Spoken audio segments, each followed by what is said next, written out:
أرسط زينة كل عينة تسقم تتصاويرهم ولدو أم هناط نزركب ممهران تجري يغنيلنا نمبال زعل مشلمات بلوصات ممهران قنبت 30 كتشحن 10 شمونتن عام تمرت كمز السالد بيرو تمرت تجري أفليتو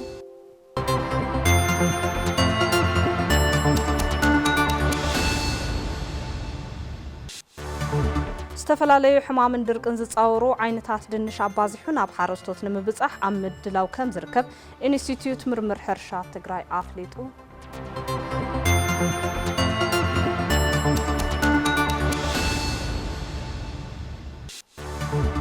أب كتما مقالة بالعلى 350 مليون بر سروح زجمر فابريكا زمناو كرت اتصالهم ل4 مناسيق وعم عدل سرح كم زفترت هاجليص زبلو كان زيناتات ساعات يوم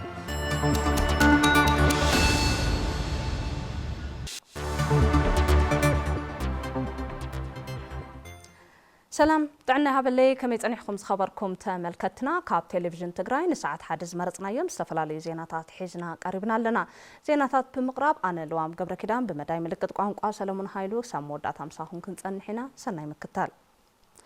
كل عينة تسقم تتصاويرهم ولدو أم هناط نزركب ممهران تجراي يغنيلنا نمبال زعل مشلمات بلوصات ممهران قنبت 30 كلتشحن 10 شمونتن عام تمرت كمز السالد بيرو تمرت تجراي أفليتو أفت شلمات ممهران تجراي أول كأبيات تمرت جمهور ممهران بتروت هازوصو ممهران كمز كاتو تدما تجليت اللو قبر مسكال كيروس كمز سعب كأربلناي ممران تجري بجنوسايداو كينات زبصحهم حسيات تصاويرهم زيغاتات امناص بيراو حلافنتهم يفصمو كمزلو زغلصو حلاف بيرو تمرت تجري دكتور كيروس كوعش مهيان كالوت نسراح زدليو نغرات ابزي تمالؤلو هموت كوينم زيغاتات يهانصون زلو ممران افلطون مسغانا نمهاب زعلمه شلمات ببرك كلل كمستدالوه يገልጹ ممران تجري ممهرነት ሙያው ግዴታም ስለዝኾነ ጥራሕ እንተ ይኮነስ መምህርነት ህንጸት ወለዶ አካል ገረም አካልት ብሔራዊ ተቃልሲ አካልት ብሔራዊ ተጋድሎ ገረም ሓሲቦም ንባዕለሙን ከም ብሔራዊ ተጋድልቲ ሓሲቦም ማህያውን ብኸምዚና ተጣጣ በአግባቡ ከይተኸፈሎም አቤት ትምህርቱን ከምህሩ ብዝኽእሉ ተማልእ ነገር ዘይውሉ ሰሌዳ ዘይውሉ ሓደ ሓደ ሻዕ ቾኮብ ዘይረኽሉ መጽሐፍ ዘይረኽሉ ተማልእ ነገር ኣብ ዘይረኽሉ ተማሃሮም ኣብ ዝኾነ መቐመጥ ወንበር ኣብ ዘይረኽሉ ንባዕሎም መምህሮም ውፅእ ከለው ዕሪፎም ኮፍ ኩላ ዝኽእሉ ጠረጴዛ ወንበርን ኣብ ዘይረኽሉ ህንጸት ወለዶ አካልት ብሔራዊ ቃልሲ ኢሎም ሓሲቦም ባዕሎም ከም መምህር ጥራሕ ከይኮነስ كم حدا تجادل كم حدا بيهراو تجادل تون حاسبهم يمهرو سلازلو يناتناي شلمات الله أتي بمتحبار بيرو تمرت تجراين زرقو بيزنس جروبن زكاد شلمات بلصات ممران زرقو قنبات 30 كلتشن 10 شمونتن عام تمرت أبدا كتما مقلة كم زكاد دما دكتور كيروس كوعش يبرهم بدمر حدا 180 حموشتن زخانو ممهران أمرا راح تمرتي كم ون تروتا زوجو صبوا صراحة عند سر حوس مسيهم فزخ عطروتا زوجو مهران حوسنا نشيل مال إمه لذا كم زيادة أجمع كينا مسرحوا نزلوا مهران أجوهم كنبل جن زسم زوز جنبت زيس ناي مسجانا سو ورح خنجورو ناي مسجانا سو منات خنجورو حد سب زفتوا ممهرو نزمهروا ممهران ندادو ولا يقني اللي كفل سالخمي خمزي جرس سب كويس سالخمي ناوزي بس خمزي أجركم استزمهركم خمزي أجركم استزمعركمني خمزي أخمكم أرأي استزخمكمني أنا وناوزي بس نزجوركم اللي يقني اللي كفل ندادو ولا ديو بأكل ندخل ديو وفتح يزديو نايمس جانا ورقة صحيفة ديو بالسوشيال ميديا بمتقام ديو خمزي نهاتكم ميديا بمتقام ديو كلها هنا الممهران زجب أن نايمس جانا سومن نايمس جانا ورح جرنا خنوسدو تعوت جنب الثلاثة دما نايمت على لي شلمات توزيع مقالة زكاد له معرافي لو معمت عبد زكاد الشلمات ممران والكعبيات تمرتي كم زتخاطتو زجلسو دكتور كيروس نغصالون درجون نعبين ناتم حاشن كم زقصل يأنفتو حمي أبناء من قستاو بيت تمرت طرحنا فتخرت جيرنا شلمات كايدنا لو معمت نايقل بيت تمرت زلو ممران ونايقل بيت تمرت زلو مرارحة تمرتون أو زي كساتفو جيرنا مويا ممرنت طروتا وصيخاون دو زبل كم زيكونن اتي هواتهم ملو زغلغلو مويا زرسع كم زيكونن مغلاص بمعلام طروتا نزوصو ممرانون شلمات مهاب ادلاي كوينو كم زترخبه دكتور كيروس غوعش يحبرو لما عمتون كمو شوعت بطروتا تسناوتو ابز عمت زي مالتي كاب عامي شلمات اسكا عز حزب زلو غزي بطروتا تسناوتو مسغنات ممهراننا كنشلم እቲ ሽልማት መምህራን ትግራይ ተራእዩት ዝጠፍእ ዘይኮነስ ናብ ደረጃ ፋውንዴሽን ዓብዩ በብግዚኡ ንመምህራን ኣፍልጦ ንምሃብ ንምትብባዕን ብእታወታትን ዓቕምን ተጠናኺሩ ንክቕፅል ከም ዝስራሕ ድማ ዶክተር ኪሮስ ጉዕሽ ወሲኾም ሓቢሮም ዝተፈላለዩ ሕማምን ድርቅን ዝጻውሩ ዓይነታት ድንሽ ኣባዚሑ ናብ ሓረስቶት ንምብጻሕ ኣብ ምድላው ከም ዝርከብ ኢንስቲትዩት ምርምር ሕርሻ ትግራይ ኣፍሊጡ ሸዊት ሙላለም ተወሳኺ ጸብጻብ ክትበና ኢንስቲትዩት ምርምር ሕርሻ ትግራይ ዝተፈላለዩ ዓይነታት ድንሽ ብምብዛሕ ናብ ሓረስቶት እናባጽሐ ምጽንሑ ገሊጹ ኣብዚ ሕዚ እዋን ድማ 30 ዓይነታት ድንሽ ከም ዝተኣታተወ ተመራማሪ ኣሕምልትን ፍረምረን እቲ ኢንስቲትዩት መሐመድ ኣውል ይገልጽ ቅድመ ህዚ ንወርና ዓሌት ትግራይ ውስናት ዓሌት እዮም ነይሮም ሰምዕዎም ትኾኒኹም ጉዲና በለጠ ጋለን እዮም ልበሃል ነይሮም ከዚ ግን ምስ ናሽናል ወይ ምስ ብሔራዊ ናይ ድንሽ መተሓበርቲ ላብ 30 ዝኾነ ዓሌታት ወይ ገርን ፕላዝም ይባሉ ካብ ማእኸል ዓዲ ምጪና ዝናብ ዝሓጽሮ ወይ ማይ ዝሓጽሮ ኣካባቢ መቐለ ሕርሻ ምርምር ሓደ መተሓበሪ ብዙ ምክንያት እንደገና ኢትዮጵያ ክውክል ተባሂሉ ተደራቂ ዝኾነ ቦታ ክጻወሩ ልኽእሉ 30 ዓሌታት ናይ ድንሽ ጄኖታይፕ ኣለውና ዓሚ ኣጸካይ ሞክርናዮም ጽቡቕ ተሞክሮ ረኺብናሎም ኢና ለምውን ኣብ ሰሓር ተካውን ሞክርናዮም ልሓሻ ምህርቲ ዝረኽብናሎም ናይ ድንሽ ዓሌታት ኣለዉ ስለዚ ዞም 30 ገርን ፕላዝም ወይ ዓሌታት ኣብ ኸይድ ኣለዉ ከዚ ሓዝናዮ ምህርቲ ኣሎ እዞም ዓይነታት ድንሽ ካብ ሕማም ነፃ ዝኾኑን ኣብ ተደረቕቲ ቦታታት ዝሓሸ ምህርቲ ዝህቡን ከም ዝኾነ ድማ ይሕብር ድንሽ እዚ ምስቲ ዘሎ ናይ ትግራይ ዝናብ መጠን ኣብ ንፈልጦ ትግራይ ውሕድ ዝናብ እዩ ዘሎ ንኡ ተቃቂሞም ልሓሸ ምህርቲ ክህቡ ተባሂሎም ስለዝመፁ ልሓሸ ናይ ምፅዋር ዓቕሚ እውን ኣለዎም እዩ ማለት እዩ ሕማም ኣብ ምፅዋር ብላይት ዝበሃል ኣሎ ባክቴርያል ብላይትና እዚኦም ብተነፃፃሪ ምንም ዓይነት ምልክት እውን ዘየርእዩ ኣለዎ እዮም ልሓሸ ናይ ምፅዋር ዓቕሚ ስለዘለዎም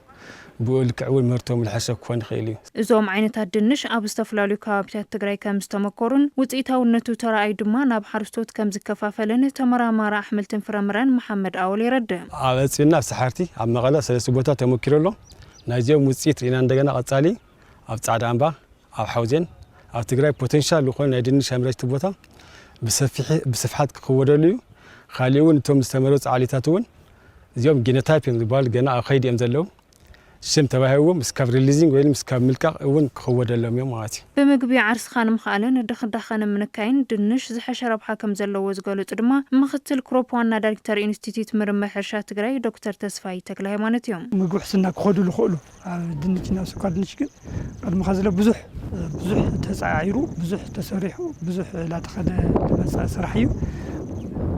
ብዋናነት ኣፍትና ድንችና ስኳር ድንች ኢና ንሰርሕ ኣፍትና ዓሌት ምውፃእ ኣፍትና ዓሌት ኣፍትና ንጹህ ዘርኢ ከሕማም ነፃ ዝኾነ ዘርኢ ለሓረስታይና ለቶም ዘርኢ መባዛሕቲ ኣብ ምሃብ ኢና ንነጥፍ ስለዚ ኣብኦም ኣብና ስኳር ድንች እውን ትውላና ኩልፎ ዝበሃሉ ልሐሸ ብፍላይ ምስ ኣደታት ምስ መጦትና ምስ ህፃናት ልሐሸ ንጥረ ነገር ዘለዎም ባዮፈርቲፋይድ ዝኾኑ ቫይታሚን ኤ ዝበሃል ካሮቲን ዝበሃል እንትን ስለለሎ ኣዶታትና ለህፃናት ምስቱና ድኽዳኸ ምስና ብፍላይ ምስ ህማም ምናምን ስለለጥቀ ልኡ ንምቕራፍ ተባሂሉ ኣብኣቶም ብዙሕ ለለ ስራሕ ንሰርሕ ኣለና ኣብ ከተማ መቐለ ብልዕሊ 350 ሚልዮን ብር መበገሲ ካፒታል ስራሕ ዝጀመረ ፋብሪካ ዘመናዊ ከረጢት ሳላኹም ን40 መናእሰይ ቋሚ ዕድል ስራሕ ከም ዝፈጠረ ተገሊጹ ፍሳሐ ገብረ ኣብዝጊ ተወሳኺ ጸብጻብ ክበና እዩ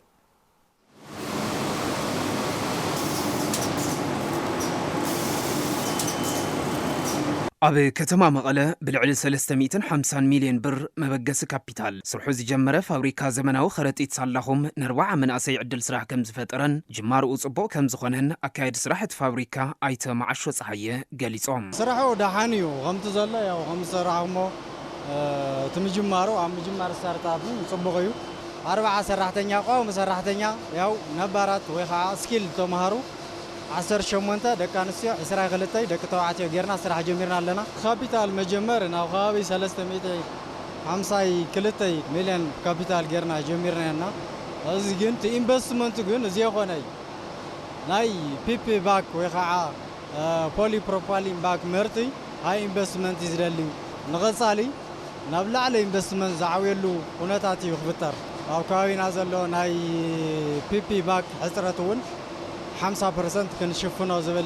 علامة حزنا تلعلنا لنا اتفابريكا بمعالتي كساب 50,000 زمناو خرطيت كفرع اللي مستبقس انتخون خوينجن بسنك حصرت مسرح بوتا بتنستغلن مشنرتات طرح يسرح كم زولو زغلصو اتو مكايد سرح زدليو كله تمالي له بملئنت ناب سرح انت اتجنا نلعلي 357 عدل سرح كفتر كم زخيل ارديوم 50,000 بمعالتي نايمرات عقمني وز درجت حزي اب 10,000 ام معالتي نايمرات تدريتني بوت زلو ناي مريت حسرت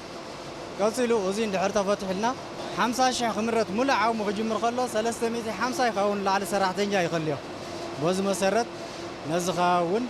زلو ناي سراح سنت يغرفلنا اتفابريكا زأتون مشنرتات سان اخل مسرح بوتا زي تتخلاون كم زلوا زحبرو ايتم عشو منقستي ابزي زدلو قل احتاجيرو مفتحك قبر تصويعهم ازي حزن تكومن زلنا ماريت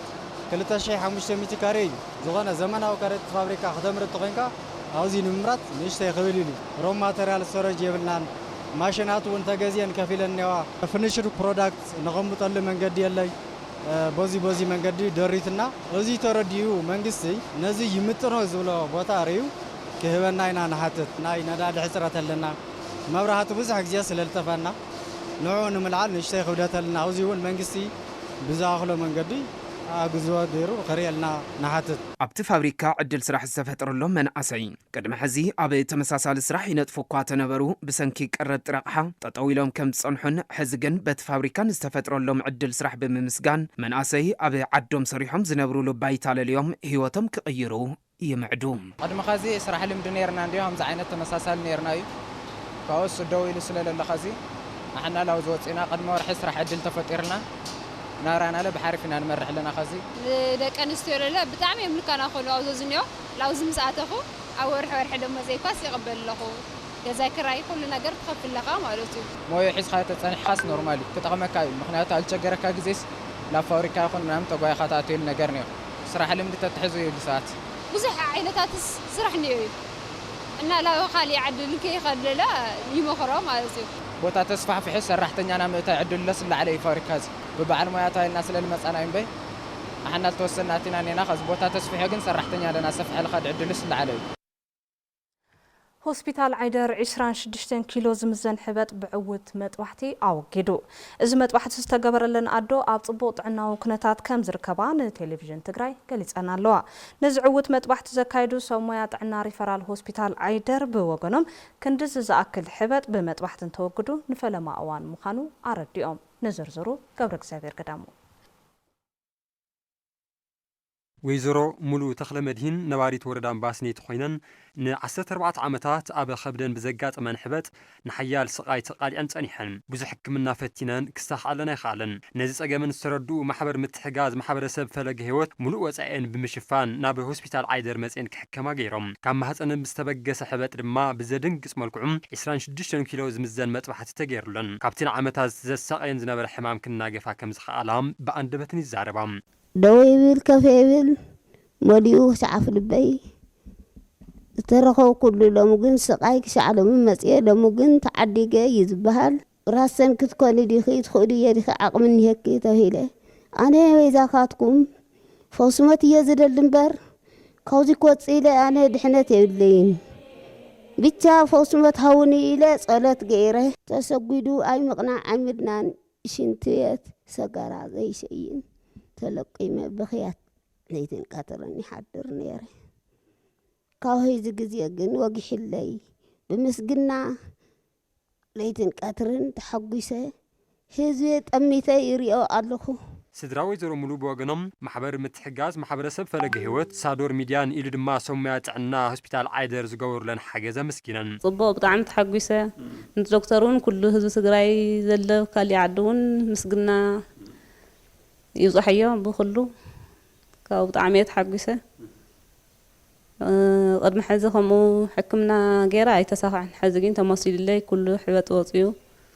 او دحن كوينا هلي دي حنا هلي مالتي ابي هوسبيتال عيدر سبيشاليست حكمنا مهصنن طنسن دكتور تولد برهانم اتين لعلي 3 ساعات زوسده مصبحتي اب خبدن زنبره حبط وصيوم اب صبق زبحال خنتات كم زركب ارديوم سنكتي حيل حبط بملو اكيوتنا معناتو نادرت سلازديو زيد كعم كدقس كلها خدق سكاي يخد انتفاس لذا حزركا ከፍ ንምባልን የሸግሪው እዚ ኩሉ አማማ ሙሉ ነይሩ ማለት ይትምልክታት በሐሳብ ብሞያ እንድሕር ተሓጋጊዝና ናይ ብዙሓት ሰባት ህይወት ምድሓን ይከኣል እሞ ንጽቡቕ ዝሰርሐ ሰብ ከተመስግን ከለኻ ካልኦት ጽቡቕ ዝሰርሑ ዝኽእሉ ሰባት እውን ሞራል መሃብ ስለ ዝኾነ ካልኦት ጽቡቓት ሰባት ክሕግዙ ዝኽእሉ ሰባት ምእንታን ክፈሪልና ነዞም ኣካላት እዚኣቶም እውን በዚ ኣጋጣሚ እዚ ምስገና ይግብኦም ነዚ ከቢድ ዝተሓለለኸ ሕበት ምስ መሳርሕቶም ብዕውት መንገዲ መጥባሕቲ ምስላጦም ድማ ሓጎስ ከም ዝተሰምዖም ዶክተር ተወልደ ብርሃን ሓቢሮም ኪሎ እውን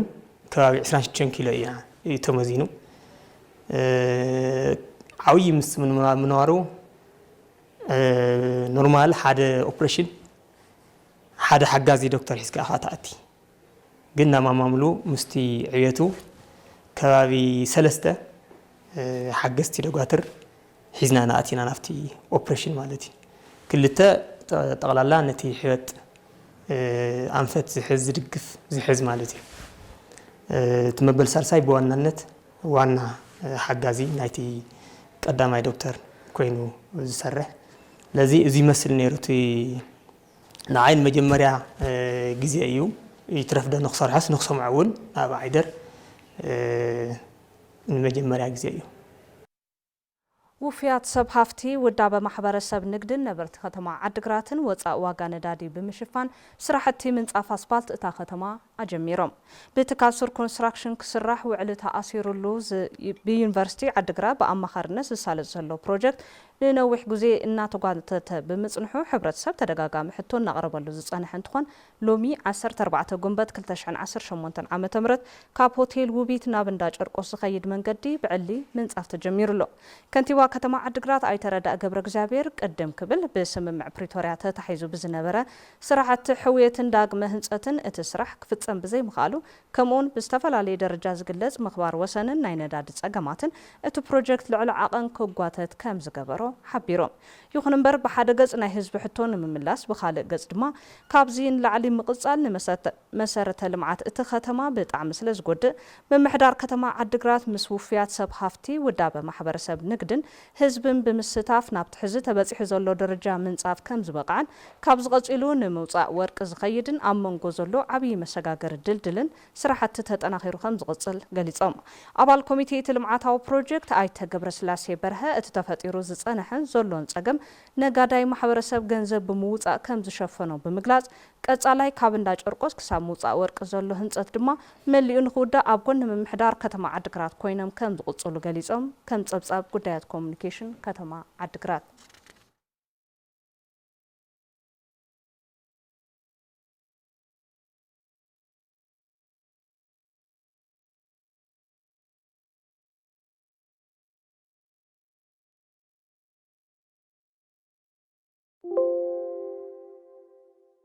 ትካል ልምዓት ተራድኦ ገነት ቤተ ክርስቲያን ኢትዮጵያ ኣብ 42 ኣብያተ ትምህርቲ ወረዳ 70 እንደርታ ዝትግበር ፕሮጀክት ኣካታት ጽሬት ትምህርቲ ዕላው ገይሩ እቲ ፕሮጀክት ኣፍታ ወረዳ ዝዓነዋ ኣብያተ ትምህርቲ ዳግም ንምሕዋይን ጽሬት ትምህርቲ ንምርግጋጽን ሓጋዛይ ከም ዝኾነ ድማ ቢሮ ትምህርቲ ትግራይ ገሊጹ ንጸብጻብ ታደለ ዳኘው ገብረ እግዚአብሔር ገዳሙ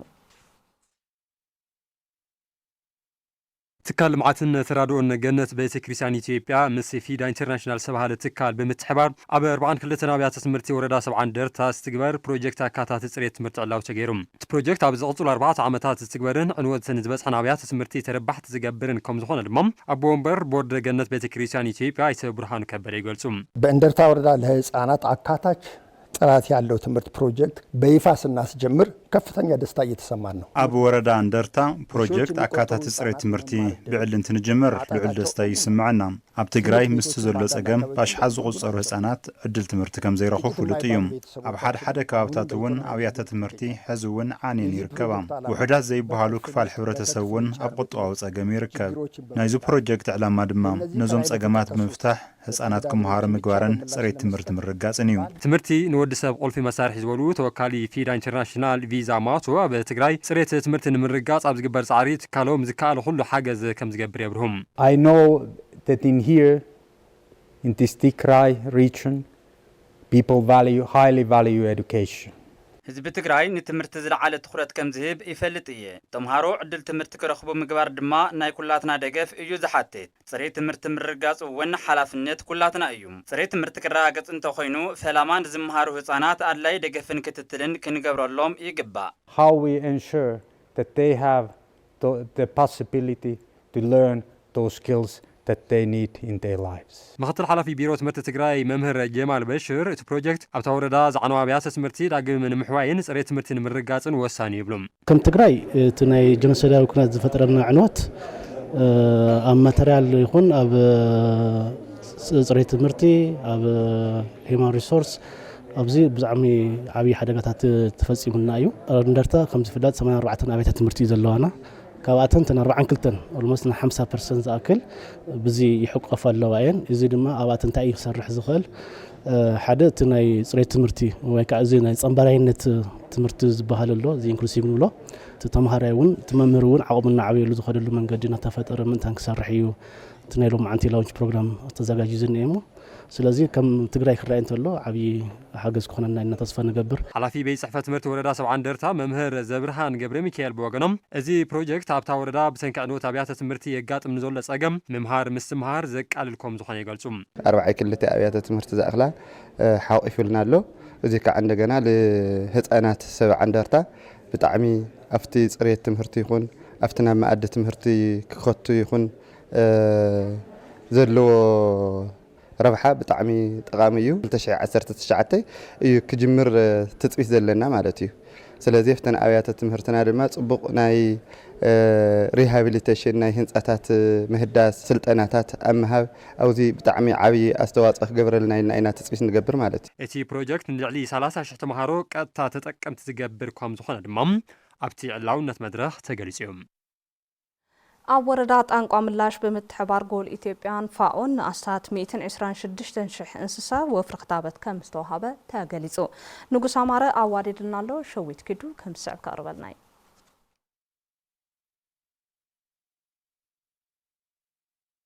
ኣብ ወረዳ ጣንቋ ምላሽ ኣብ ቅርብ እዋን ዝተርኣየ ሕማም ጉልሓይን ካልኦት ሕማማት ጠለበጊዕን ከብትን ንምቁጻር ዝተዋደደ ወፍሪ ክታበት ከም ዝተዋሃበ ቤት ጽሕፈት ሰፈር ቁጥቋጥ ወረዳ ገሊጾም ኣብቲ ወፍሪ ዘዘራርናዮም ሓረስቶት ኣብ ዝሃቦ ርእይቶ እቲ ክታበት ኣብ ምሕላው ጥዕና እንስሳኦም ዝለዓለ ግደ ከም ዘለዎ ገሊጾም መድሓኒት ዝተዋሃቦ ናይ ከፍቲን ጠልን ዝተዋሃቦ ብሕማማት ይቃልዓ ዝነበራ እዘን ጥሪትና እዚአን ግን ሙሉእ ብዘይጎደለ ኣኽቲብና ለና ለማዓንቲ ማለት እዩ ህዝቢ ጉልሓ መስል ብምራይ ብጣዕሚን ብርክት ዝበለ እዩ ጉዳት ኣውፅሑ ማለት እዩ ሕዚ ጎል ኢትዮጵያ ዝበሃል ድርጅት ግን ብነፃ ከፍቲ ኣጣሊ ክኒናውን ኸዚ ክንወስድ ኢና ብጣዕሚ ደስ ዝብል ስራሕ ይተሰርሑ እየ ማለት እዩ ቀጻልነት ኩሉ ወሎ ለኹሉን ክወፅሖ ብጣዕሚ ምስግናይስ ብጣዕሚ ወሰን ይውል ማለት እዩ ኣብ ወረዳ ጣንቋ ምላሽ ኣስታት 126,000 እንስሳት ከም ዝተኸተባ ድማ ኣብ ቤት ጽሕፈት ሰፈር ቁጥቋጥ ወረዳ ኣተሓባሪ ከይዲ ስራሕ ልምዓት ሃፍቲ እንስሳን ዓሳን ኣይተ ተወልደ ኣረጋዊ ሓቢሮም ብወፍሪ መልክዕና ንኸትብ ዘለና ማለት እዩ ትዋና ሓገዝ ዝገብረልና ዘሎ ያው እቲ ናይ ፋኦ ድርጅት እዩ ፋኦ ድርጅት ኮይኑ ያው ብናይ ጎል ኢትዮጵያ ዝበሃል ከዓ መተግበሪ ኣካል ማለት እዩ ብምቕጻል ከዓ 70,000 ዝኾና ጠለበጊዕ እውን ክንኸትብ ማለት እዩ ትልሚ ሒዝና ኣለና 56,000 ዝኾና ከፍትውን ማለት እዩ ሰለስተ ክታበት ዓይነት ኢና ክንከትብ ፕሮግራም ሒዝና ነና ማለት እዩ ሓደ ናይ LSD ዝበሃል ወይ ከዓ ዕንፍርር ከፍቲ ካልኣይቲ ናይ ዕንፍርር ጠለበጊዕ ወይ ከዓ ሽፕ ኤንድ ጎት ፎከስ ዝበሃል ማለት እዩ ሳልሳይ ናይ PPR ወይ ከዓ ጎልሓይ መሰል ጠለበጊዕ ኢና እዚ ፕሮግራም ሒዝና ነና ብርክት ዝበለ ሕብረተሰብ ዝመጽሉ ኩነታት እዩ ተፈጢሩን ማለት እዩ ስለዚ ኣብዚ መሰረታዊ ለውጢ መጽኡ ኢልና ኢና ከም ወረዳ እውን ንግምግም ማለት እዩ በቲ ወፍሪ ልዕሊ 7,000 መራሕቲ ስድራ ተጠቀምቲ ከም ዝኾኑ ተሓቢሮም ፖሊስ ከተማ ኣክሱም ሰላምን ድሕነትን ህዝቢ ውሕስ ክገብር ዝጀመሮ ዘተባብዕ ምንቅስቃስ ኣጠናኺሩ ክቕጽለሉ ከም ዝግባእ ነበርትን ኣመራርሓን እታ ከተማ ገሊጾም ፖሊስ ከተማ ኣክሱም ሓገዝ ተሽከርካሪ ኣብ ዝተገበረሉ እዋን ዝተረኸቡ ኣመራርሓን ነበርትን ብዘለዎ ውሕድ መሳርሒ ተጠቒሙ ሓይሊ ሰቡ ብዝግባእ ብምውዳድ ውሕስ ሰላምን ጸጥታን ክህሉ ነባር ማሕበረሰብ ብዘይ ስጋት ወፊሩ ከኣቱን ዝገብሮ ዘሎ ምንቅስቃስ ዘተባብዕ ኢሎም ከም ውጽኢቱ ድማ ቅድም ክብል ይረአ ዝነበረ ገበንን ስጋት ገበንን ይንክ ከምዘሎ ዝሓበሩ ዞም ወገናት አካላት ጸጥታ ንምጥንኻር ኩሉ ማሕበረሰብ እጃሙ ኸውፊ ከም ዝግባውን እቶም አመራርሓን ነበርትን ገሊጾም አዛዙ ፖሊስ ከተማ አክሱም ዋና ኢንስፔክተር ተስፋይ ሕሉፍ ፖሊስ እታ ከተማ ይግበረሉ ብዘሎ ሓገዝ ናውቲ ሰላምን ድሕነትን ሕብረተሰብ ውሕስ ክኸውን ይሰርሕ ከም ዘሎን ቀጻሊ ዝተጠናኸረ ዕማም ንምውጋን ሎሚ ዝተረከብዋ ተሽከርካሪት ሓጋዚት ከም ዝኾነትን ተዛሪቦም ብቤት ማዘጋጃ እታ ከተማ ብ10 ሚልዮን ብር ወጻእ ተዓዲካ ንፖሊስ ተዋሃበት ተሽከርካሪት ኣብ ስራሕቲ ፖሊስ ዓብይ አበርክቶ ከም ዝህልዋ ሓላፊ ቤት ማዘጋጃ ከተማ አክሱም ኣይተ ሓድሽ ገብረ መድህን ሓቢሮም ከንቲባ ምምሕዳር ከተማ አክሱም ኣይተ ትኩ ሃይሉ ማእኸል ልምዓት ቱሪዝምን በጻሕቲ ዓዲትን ዝኾነት ከተማ ጸጥታ ውሕስ ክኸውን ምጥንኻር ዓቕምታት ፖሊስ ወሳኒ ከም ዝኾነን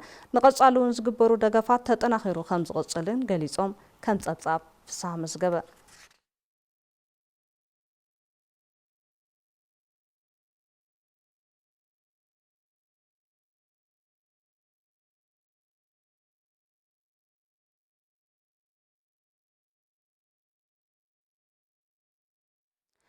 ኣብ ከተማ አላማጣ ፍሉይ ተጓዓዝ ምርኢት ኤግዚቢሽንን ንግድን ባዛርን ተኸፊቱ ኣብቲ ተኸፊቱ ዘሎ ኤግዚቢሽንን ንግድን ባዛርን ልዕሊ 200 ኣፍሬትን ነጋዶን ይሳተፉ ከም ዘለዉ እውን ተገሊጹ ንጸብጻብ ሃፍቱ ብስራት ገብረ መስቀል ኪሮስ ኣብ ከተማ አላማጣ ፍሉይ ተጓዓዚ ምርኢት ኤግዚቢሽን ሰላም ንዝቕጽሉ 2 ሰሙናት ዝጸንሕ ብዕሊ ተኸፊቱ ኣብታ ከተማ ውጽኢት ስርሖም ንምልላይን ንምሻጥን ዝመጹ ኣካላትን ትካላትን በቲ ዝተፈጠረ ዕድል ሕጉሳት ከም ዝኾኑ ይዛረቡ ቅድምና ባዛር ምንጻና ብቐጥታ ካብ ፋብሪካ ናብ ተጠቃሚ ብትእዛዝ ኢና ነብጽሕ ነርና ብኦንላይን ኢና ንሰርሕ ነርና ወታ ፋብሪካ ናብ ተጠቃሚ ናብ ቢሮና መጺ ሰብ ንኽወስድ ጥራሕ ኢና ንገብር ነርና ሕዚ ግን ካብ ቢሮና መጺ ካብ ዝደሓፍ በቀጥታ ናብ ተጠቃማይ ንኸበጽሕ ባዕልና በአካል መጺና ነና ማለት አሁን የምንገኘው አላማጣ ከተማ ነው ከዚህ በፊት መሆን ሰርተናል ሰላማዊ የሆነ ሕዝን ንርከበሉ ኣብ ከተማ አላማጣ እዩ ቅድም ክብል ኣብ ከተማ ምኾኒ ኢና ነርና ሰላማዊ ዝኾነ ምንቅስቃስ ዕዳጋ ኣሎ ዘሎ ኩነታት ጽቡቕ እዩ ስለ ዝኾነ ንዑ ፍርያትና ብፍታሕ ዋጋ ክንሸጠልኩም ኢና ኣብ ቦምበር ቤት ምኽሪ ንግድን ቻምበርን ከተማ አላማጣ ኣይተ ቶማስ ዋስዩን ብዕሊ ኣብ ዝተኸፈተ ምርኢት ኤግዚቢሽን ንግድን ባዛርን ካብ መላእ ክልላት ዝሃገር ዝተወጻጽኡ አንቀሳቐስቲ ደኣንቲ ይሳተፉ ከም ዘለውን ብመዓልቲ ድማ ን30 ወገናት ብቐጥታ ተጠቀምቲ ዕድል ስራሕ ገይሩ ምህላውን ይገልጹ እቲ ከተማና ዝሐሸ ተነጻጻሪ ሰላም ዘለዎ ሰሪሕኻ ዝእተወሉ ሰላም ዝኾነ ከተማ ምዃኑ መልእኽቲ ንሕላፍ ምስሊ ከተማና ንምምሕያሽ ይተዋና በኻላይ ደረጃ ተንግዳው ምንቅስቃስ ናይ ከተማና ናይ ዋዕሉ ኢኮኖሚ አስተዋጽኦ ምግባር እዩ ተናኣሰ ከባቢ 250 ተሳተፍቲ ነጋዶ ኣለውና እዚኦም ምግቢ ክበልዑ እዮም ዓራት ክሕዙ እዮም ብድምር ካብ 1500 ክሳብ 2000 መዓልቲ ክውፅኡ እዮም ተባሂሉ ኤክስፔክት ይግበር ኣብ ዝህልወና ናይ 15 መዓልቲ ቅንያት ልዕሊ 4.5 ሚልዮን ኣብዚ ከተማ ኢኮኖሚካል ትራንዛክሽን ክህሉ ይኽእል ኢልና ትጽቢት ንገብር ማለት ነቲ ምርኢት ባዛርን ንግድን ዝኸፈቱ ከንቲባ ምምሕዳር ከተማ አላማጣ ኣይተ ሞገስ ሽፈራው ንኣስታት 5 ዓመታት ተነቢሩ ዝጸንሐ ኮማንድ ፖስት ምልዓሉ ስዒቡ እቲ ኤግዚቢሽን ይካየድ ምህላው ብምዝኻር ኣብ ነበርቲ ማሕበረ ቁጠባዊ ምንቕራሕ ዝፈጥር ብምዃኑ ከም ምምሕዳርን ነበርትን ድማ ኣድላይ ትሕብር ከም ዝገብሩ የረጋግጹ ካብተን ኣብ ትግራይ ነያ ድሙቃት ከተማ ካብት በሃል ሓንቲ ኣያ ከተማ አላማጣ ማለት እዩ እቲ ድምቀት ድማ ለሐሰሰሉ ኩነታት ይነብሩ በቲ ተስፋፋት ኃይልታት ኣብ ኖሩሉ ሰዓት ማለት እዩ ሕዚ ግን እዚ ካብ ከተማ አክሱም ጀምሩ ኣብ ከተማና ድማ ሕዚ ብድሙቕ ልትኸፈተት ናይ ባዛር ኤግዚቢሽን ሓደ ዋና ዓላማኡ እቲ ከተማና ኑር መንግስቲ ለቦታኡ ልትመለሰ ኑር ስራሕና ምስራሕና እቲ ቦታና ድማ ኣብ ኢድና ገበርና ህዝብና ናይ ኢኮኖሚ ምንቃሕ ልገብር ለና ምዃና መረጋገጽ እዩ ማለት እዩ እቲ ንዝቕጽሉ 2 ሰሙናት ዝሳለጥ ምርኢት ኤግዚቢሽንን ባዛርን ልዕሊ 200 ኣፍሬትን ነጋዶን ይሳተፍሉ ከም ዘለውን ካብዚ ልዕሊ 4.5 ሚልዮን ብር ኣታዊ ክርከብ ትጽቢት ከም ዝግበር ተሓቢሩ ሓደ ዝመረጽናዮም ዜናታቱን ኣብ ዝዛዜምና ሰናይ ግዜ